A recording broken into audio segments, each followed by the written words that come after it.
राघव एक paranormal Hunter है जो एक पवित्र नाइट्स ऑर्डर से जुड़ा हुआ है। चर्च की तरफ से उसे ट्रांसिल्वेनिया भेजा जाता है। मकसद साफ है, ड्रैकुला का खात्मा। फिल्म में उसका वेयरवुल्फ में बदलना और ड्रैकुला के साथ उसका हाई ऑक्टेन टकराव ऐसा है कि बंदा देखते ही अटक जाए। लेकिन असली चर्चा का मुद्दा है ड्रैकुला की 3 वैम्पायर दुल्हनें। गांव पहुंचते ही माहौल ठंडा रहता है। लोकल लोग किसी बाहरी हंटर पर भरोसा नहीं करते।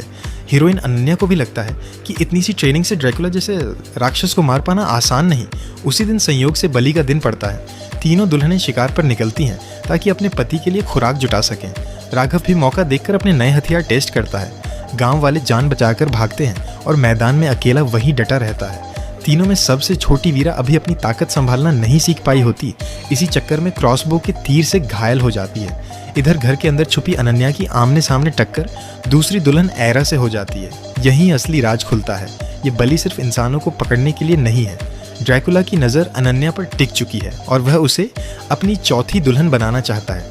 हजारों साल बाद भी उसकी भूख कम नहीं हुई। 3 दुल्हनें भी कम पड़ गईं। अनन्या की खूबसूरती देखकर दोनों दुल्हनें खुद को रोक नहीं पाती और हमला करने बढ़ती हैं।